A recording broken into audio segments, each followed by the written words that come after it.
So where to begin in this film?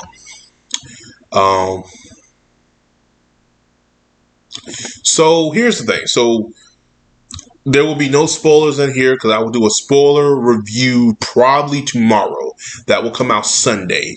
Give you guys extra video to talk about. To comment below. So, and do not spoil anything. If you want to, make sure you put in the title "Spoiler Alert" so people won't get mad and stuff like that. Spoilers. After next weekend, y'all can do what the fuck y'all want to do because that's enough time. Everybody to see the film.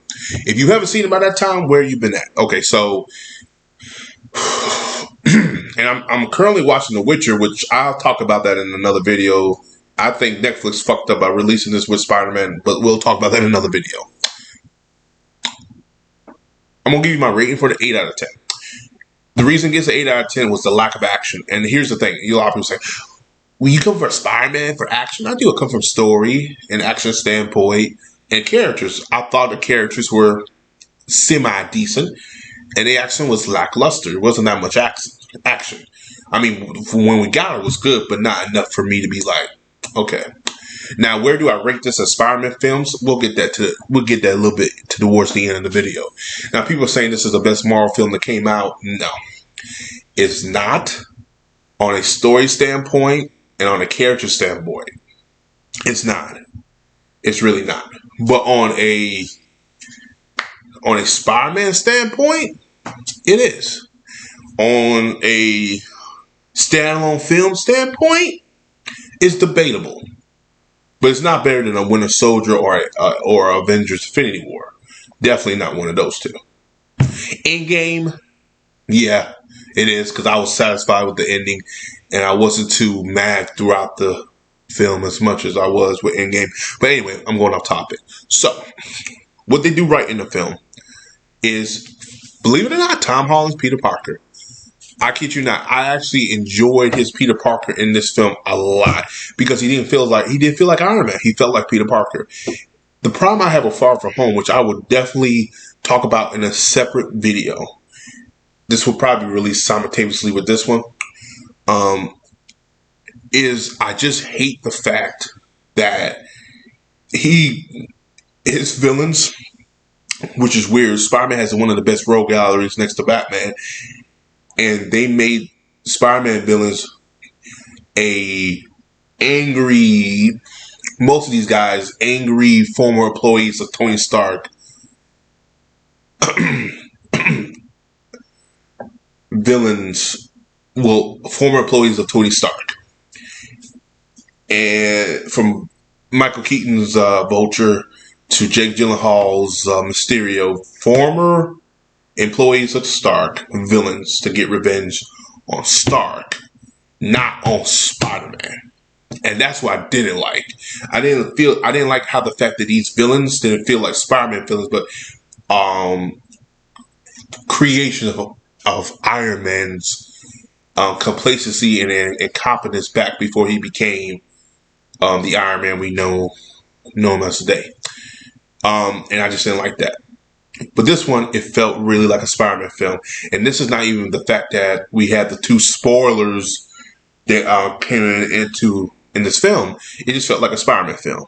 And the way Peter interacts with MJ and Ned, perfect. It felt like I was reading a comic. It felt like I was watching the anime series where it felt like it's not too connected. Even Doctor Strange, he was in there, but it did feel like he was taking over the film. It felt like he was just there to do what he's there to do.